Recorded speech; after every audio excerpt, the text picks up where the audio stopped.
नमः शिवाय। जय गणपति देवा। राधे राधे। आज हम मिलकर जीवन के सबसे गहन और सार्थक प्रश्नों में से एक, ईश्वर का वास कहां है, और उससे जुड़े हर पहलू को समझने का प्रयास करेंगे। यह कोई साधारण लेख नहीं, बल्कि एक आध्यात्मिक प्रवचन है जो हमारे हृदय को छू ले और आत्मा को झंकृत कर दे। प्रस्तावना: ईश्वर की खोज एक बाहरी यात्रा नहीं, एक आंतरिक अनुभूति है। ईश्वर की खोज मंदिरों, मस्जिदों या गिरजाघरों में भटकने का नाम नहीं है।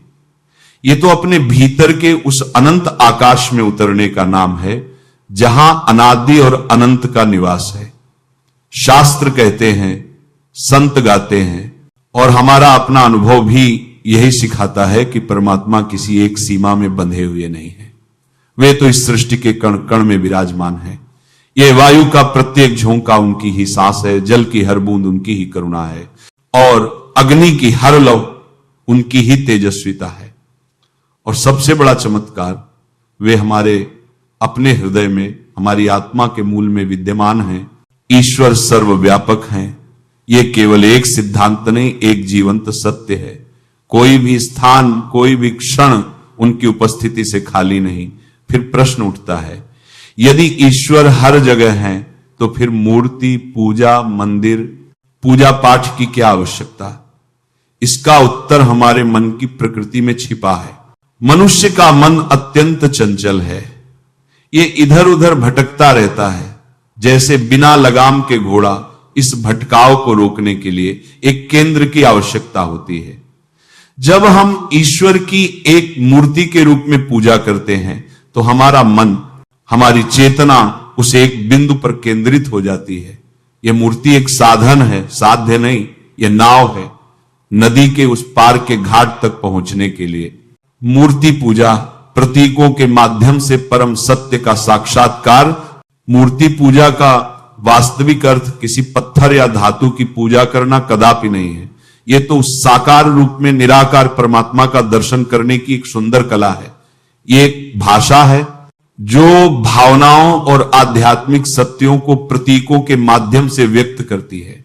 प्रणाम: जब हम मूर्ति के सामने शीश झुकाते हैं, तो हम केवल उस पत्थर को नहीं, बल्कि उस अंतर्यामी परमात्मा को प्रणाम कर रहे होते हैं, जो हमारे भीतर भी विराजमान है और उस मूर्ति में भी। यह स्वयं को, अपने अहंकार को समर्पित करने का भाव है। दीपक: जब हम दीपक जलाते हैं, तो वह केवल एक भौतिक लौ नहीं होती, वह हमारे अंदर के अज्ञान के अंधकार को मिटाने वाली ज्ञान की ज्योति है। यह प्रतीक है उस आंतरिक प्रकाश का जो सभी संदेहों और भ्रमों को दूर कर देता है। जल अर्पण: जल शुद्धता, पवित्रता और जीवन का प्रतीक है। जब हम मूर्ति पर जल चढ़ाते हैं, तो वस्तुतः हम प्रार्थना कर रहे होते हैं, हे प्रभु, जैसे यह जल निर्मल और स्वच्छ है, वैसे ही मेरा मन, मेरी बुद्धि और मेरी आत्मा भी निर्मल बनी रहे। फूल अर्पण: फूल कोमलता, सुगंध और सुंदरता का प्रतीक है। जब हम फूल चढ़ाते हैं, तो हम कह रहे होते हैं, हे ईश्वर, मेरा जीवन भी इन फूलों की तरह कोमल, पवित्र और सुगंधित बने। मेरे सभी कर्म तुम्हें अर्पित हों, जैसे ये फूल तुम्हें अर्पित कर रहा हूं। इस प्रकार मूर्ति पूजा हमारे मन को एकाग्र करने, भावना को गहराई प्रदान करने और ईश्वर से जुड़ने का एक सरल, सहज और सशक्त माध्यम बन जाती है। जब हम अपने आराध्य को मूर्ति के रूप में देखते हैं, तो हमारे मन और मस्तिष्क में एक विशेष प्रकार की आध्यात्मिक लहर दौड़ने लगती है। हमारा सारा ध्यान, हमारी समस्त चेतना उसी एक ओर केंद्रित हो जाती है। यही एकाग्रता ध्यान का द्वार खोलती है। यहां तक कि अगर कभी अनजाने में वह मूर्ति गिर जाए या उसे कोई क्षति पहुंचे, तो हमारा हृदय दुहक से भर जाता है। यह दुहक इस बात का सूचक है कि हमारा भक्त हृदय अब ईश्वर के प्रति संवेदनशील हो गया है। श्रद्धा का यह बंधन ही तो है जो एक भक्त को परमात्मा से जोड़ता है। पूजा घर: घर का वह पवित्र कोना जहां बसती है दिव्यता। प्राचीन काल से ही हिंदू धर्म में मूर्तियों और पूजा स्थल का अत्यधिक महत्व रहा है। घर में एक देव प्रतिमा स्थापित करना केवल एक परंपरा का निर्वाह नहीं, बल्कि आध्यात्मिक ऊर्जा को स्थिर, केंद्रित और सकारात्मक बनाए रखने का एक वैज्ञानिक तरीका है। शास्त्रों में कहा गया है, यथा दृष्टि तथा सृष्टि, अर्थात जैसा हमारा दृष्टिकोण होता है वैसी ही हमारी दुनिया बन जाती है। जब हमारी दृष्टि प्रतिदिन सुबह उठकर सबसे पहले पूजा घर में स्थापित ईश्वर की मूर्ति पर पड़ती है तो हमारा दिन एक दिव्य छवि, एक पवित्र विचार और एक आशीर्वाद के साथ आरंभ होता है। पूजा करने से पहले हम स्नान करते हैं, स्वच्छ वस्त्र धारण करते हैं। ये क्रियाएं केवल बाहरी स्वच्छता के लिए नहीं है, ये हमारे शरीर, मन और आत्मा की समग्र शुद्धि के प्रतीक हैं। इस प्रकार मूर्ति पूजा हमें अनुशासन, श्रद्धा, आंतरिक शांति और एक संतुलित जीवन शैली का पाठ पढ़ाती है। घर का सबसे पवित्र स्थान उसका पूजा घर ही होता है। जहां ईश्वर का वास होता है वहां लक्ष्मी, समृद्धि, शांति और सकारात्मक ऊर्जा स्वतः ही आकर्षित होती है।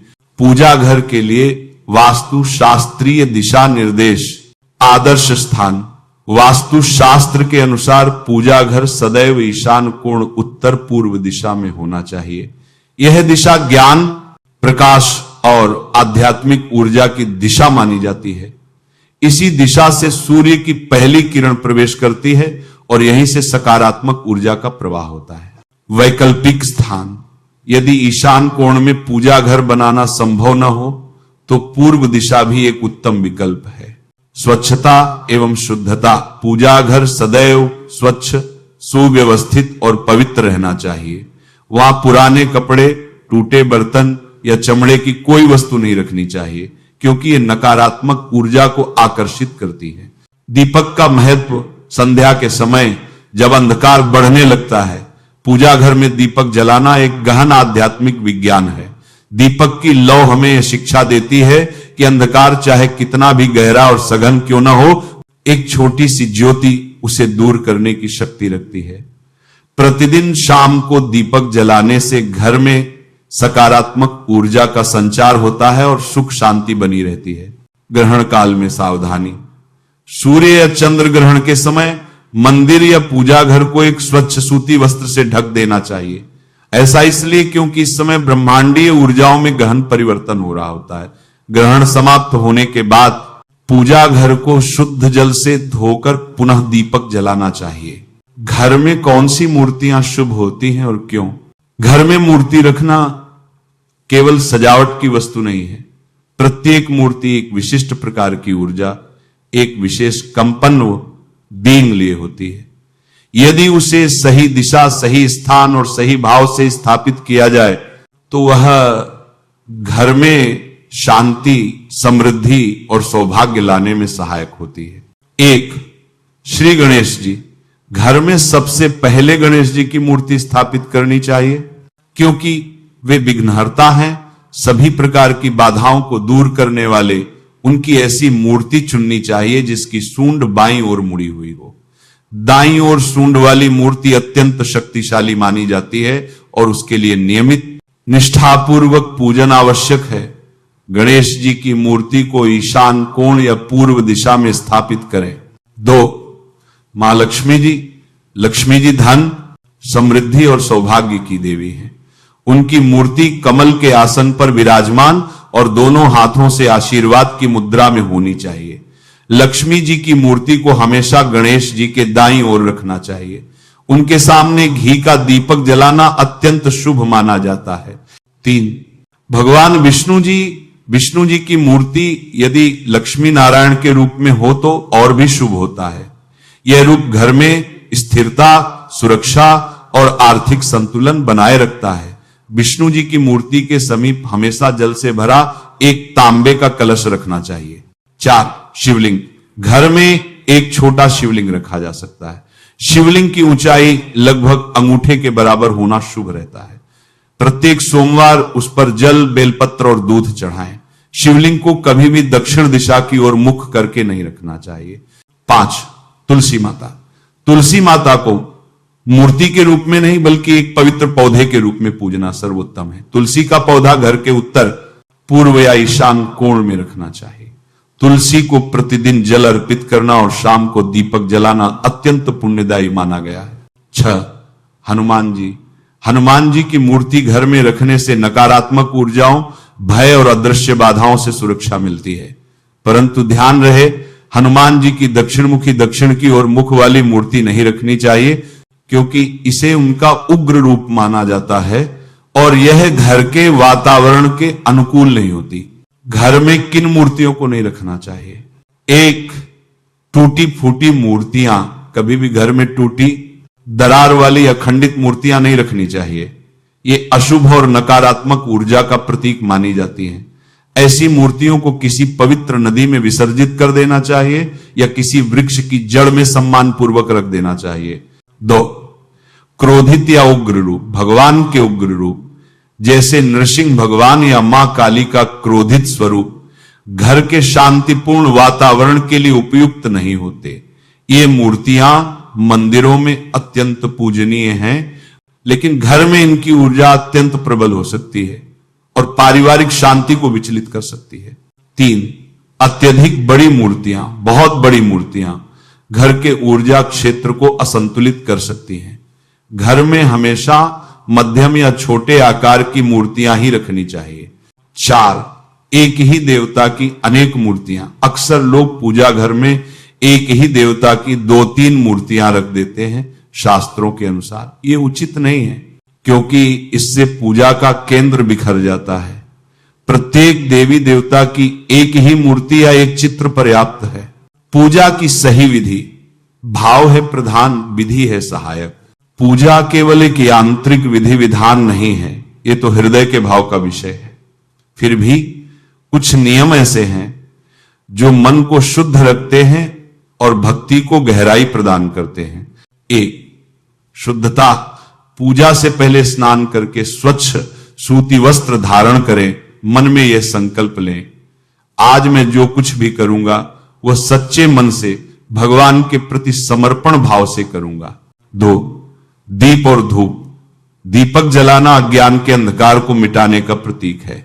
धूप अगरबत्ती वातावरण को पवित्र और दिव्य बनाती है।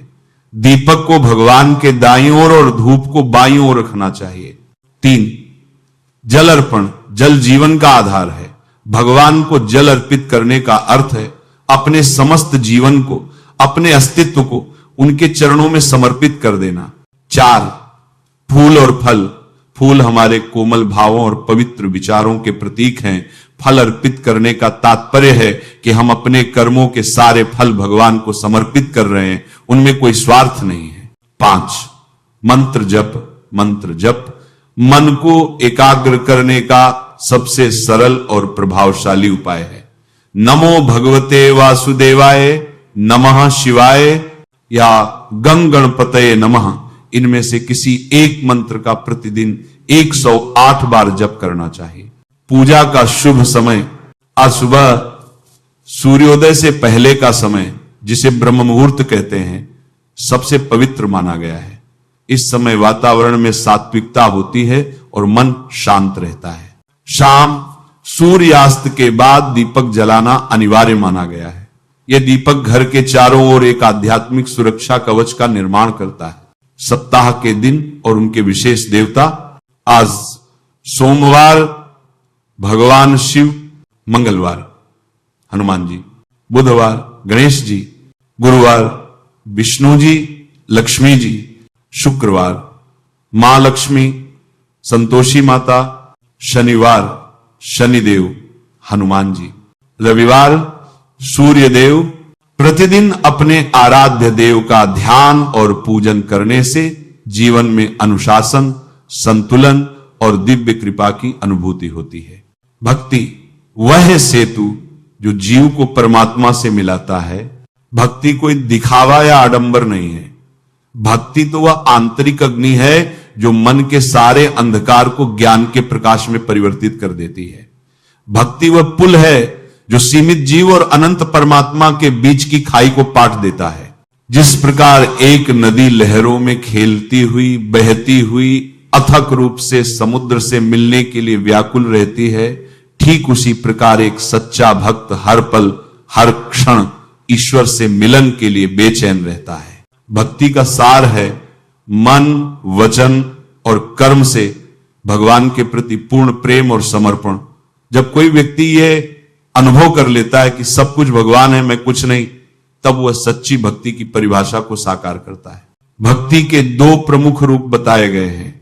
एक सगुण भक्ति, इसमें भक्त मूर्ति, मंत्र, भजन, कीर्तन, आरती आदि के माध्यम से भगवान के सगुण रूप, गुणों और रूप वाले की उपासना करता है। दो निर्गुण भक्ति, इसमें भक्त बिना किसी प्रतीक, रूप या गुण के ईश्वर के निराकार अनंत निर्विशेष रूप का ध्यान करता है। दोनों ही मार्ग अंततः एक ही लक्ष्य, ईश्वर से मिलन, आत्मिक शांति और मोक्ष की प्राप्ति की ओर ले जाते हैं। कोई एक पथ दूसरे से श्रेष्ठ नहीं है, यह भक्त की अपनी रुचि और प्रकृति पर निर्भर करता है। कर्म, भक्ति और मोक्ष जीवन यात्रा के तीन आधार स्तंभ। जीवन एक लंबी यात्रा है, जन्म से लेकर मोक्ष तक की। इस यात्रा में प्रत्येक आत्मा तीन मुख्य पड़ावों से गुजरती है, कर्म, भक्ति और मोक्ष। जिसने इन तीनों के सही अर्थ और समन्वय को समझ लिया, उसने जीवन के परम रहस्य को जान लिया। कर्म जीवन का प्रथम आधार। श्रीमद् भगवद गीता का यह श्लोक समस्त जीवन दर्शन को समेटे हुए है।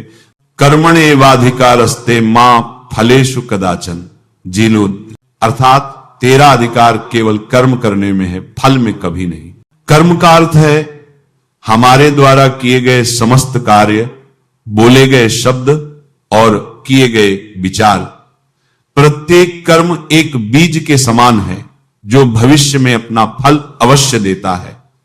अच्छा कर्म सुख का और बुरा कर्म दुख का कारण बनता है, परंतु भगवान हमें सिखाते हैं कर्म करते रहो पर फल की इच्छा मत करो, क्योंकि फल का नियंत्रण तुम्हारे हाथ में नहीं, वह तो ईश्वर की इच्छा पर निर्भर है। भक्ति कर्म को पवित्र बनाने वाली शक्ति। अब प्रश्न उठता है, यदि कर्म सब कुछ है तो भक्ति की क्या आवश्यकता? उत्तर स्पष्ट है। भक्ति वह दिव्य शक्ति है जो साधारण कर्म को पवित्र यज्ञ में बदल देती है। एक किसान खेत जोतता है, एक व्यापारी व्यापार करता है, एक मां बच्चे की सेवा करती है, ये सब कर्म है। परंतु जब यही कर्म भक्ति के भाव से, ईश्वर के प्रति समर्पण की भावना से किए जाते हैं तो वे केवल कर्म नहीं रह जाते, वे यज्ञ बन जाते हैं। जैसे बिना तेल के दीपक नहीं जल सकता, वैसे ही बिना भक्ति के कर्म में वह प्रकाश और शांति नहीं आती। बिना भक्ति के कर्म में अहंकार का प्रवेश हो जाता है। मैंने किया, मेरे बल पर हुआ। यही अहंकार हमारे बंधन का कारण बनता है और यह बंधन ही मोक्ष के मार्ग में सबसे बड़ी रुकावट है। जब वही कर्म भक्ति से जुड़ जाता है तो मनुष्य कहता है, प्रभु तेरी कृपा से सब हुआ। तब वह कर्म बंधन नहीं, मुक्ति का साधन बन जाता है। 3 मोक्ष आत्मा की अंतिम मंजिल। मोक्ष का अर्थ है सभी प्रकार के बंधनों से मुक्ति। अहंकार का बंधन, अज्ञान का बंधन, जन्म मरण के चक्र का बंधन मोक्ष कोई स्थान नहीं है, बल्कि एक अवस्था, स्टेट ऑफ बीइंग है। यह वह स्थिति है जब आत्मा को पूर्ण रूप से यह अनुभूति हो जाती है कि मैं और परमात्मा एक ही हैं। जिस प्रकार एक नदी समुद्र में मिलकर अपना अलग अस्तित्व खो देती है और समुद्र ही बन जाती है, उसी प्रकार आत्मा जब परमात्मा में पूर्ण रूप से विलीन हो जाती है तो उसी को मोक्ष कहते हैं। भक्ति ही वह माध्यम है जो मनुष्य को इस मोक्ष तक पहुंचाती है। केवल ज्ञान से या केवल कर्म से मोक्ष की प्राप्ति कठिन है, परंतु जब ज्ञान, कर्म और भक्ति ये तीनों एक साथ मिल जाते हैं तो आत्मा के लिए मुक्ति का मार्ग सहज हो जाता है। भगवान श्री कृष्ण ने गीता में कहा है, भक्त्या माम बीजानाति आवान्यश्चास्मि तत्त्वतः, अर्थात भक्ति के द्वारा ही कोई मुझे यथारूप में जान सकता है। इसलिए जो भक्त सच्चे हृदय से भक्ति करता है वह बिना किसी जटिल साधना के भी मोक्ष को प्राप्त कर लेता है, क्योंकि सच्ची भक्ति स्वयं ही सर्वोच्च ज्ञान बन जाती है और वही ज्ञान मुक्ति का द्वार खोल देता है। भक्ति के 3 स्तर। सामान्य भक्ति, जब व्यक्ति किसी स्वार्थ की पूर्ति के लिए भगवान को याद करता है। नैष्काम भक्ति, जब व्यक्ति बिना किसी स्वार्थ के केवल प्रेमवश ही भगवान का स्मरण करता है। पराभक्ति, यह भक्ति का सर्वोच्च स्तर है, जब भक्त और भगवान के बीच का भेद ही मिट जाता है। भक्त स्वयं को और सब कुछ भगवान ही देखने लगता है। जब मनुष्य पूर्णतः ये कह सके, हे प्रभु तू ही मैं हूं और मैं ही तू हूं, तो समझो कि भक्ति अपने चरम पर पहुंच गई। ईश्वर के प्रति पूर्ण समर्पण भक्ति का शिखर। जब मनुष्य का प्रत्येक कार्य, प्रत्येक शब्द और प्रत्येक विचार भगवान के स्मरण में लीन हो जाए, तो उसका समस्त जीवन स्वतः ही पवित्र हो जाता है। संत तुलसीदास जी कहते हैं, जो प्रभु पर भरोसा करता है उसे संसार का कोई भय नहीं। भक्ति का सार यही है, प्रत्येक क्षण यह अनुभव करना कि मेरा रक्षक, मेरा सहारा केवल वही है। तब मनुष्य के भीतर एक गहन शांति और अडिग विश्वास का उदय होता है। वह बाहरी सुख दुख से ऊपर उठ जाता है। मोक्ष की प्राप्ति मृत्यु के बाद ही हो, यह आवश्यक नहीं।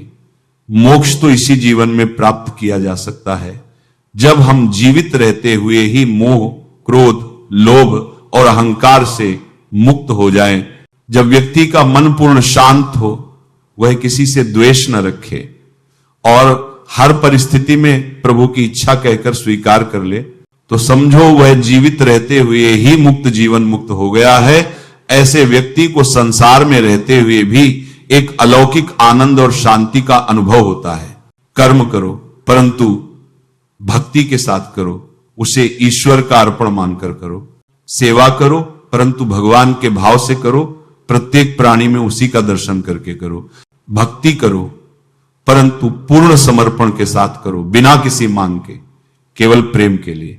और जब कर्म, सेवा और भक्ति ये तीनों एक साथ मिल जाए, तो जीवन स्वतः ही मोक्ष की ओर अग्रसर हो जाता है। सच्चा जीवन वही है जिसमें कर्म भी भगवान के लिए हो, भक्ति भी भगवान के लिए हो और अंतिम समर्पण भी उसी के चरणों में हो। भक्ति बिना कर्म अधूरा है, कर्म बिना भक्ति अंधा है और मोक्ष बिना दोनों के असंभव है। इसलिए हर सुबह उठो भगवान के नाम से, हर रात सो उनकी याद में और अपनी हर सांस को भक्ति का एक मधुर गीत बना दो। यही सनातन धर्म है, यही मोक्ष का सहज मार्ग है और यही जीवन का परम सत्य है। नमः शिवाय। जय गणपति देवा। राधे राधे।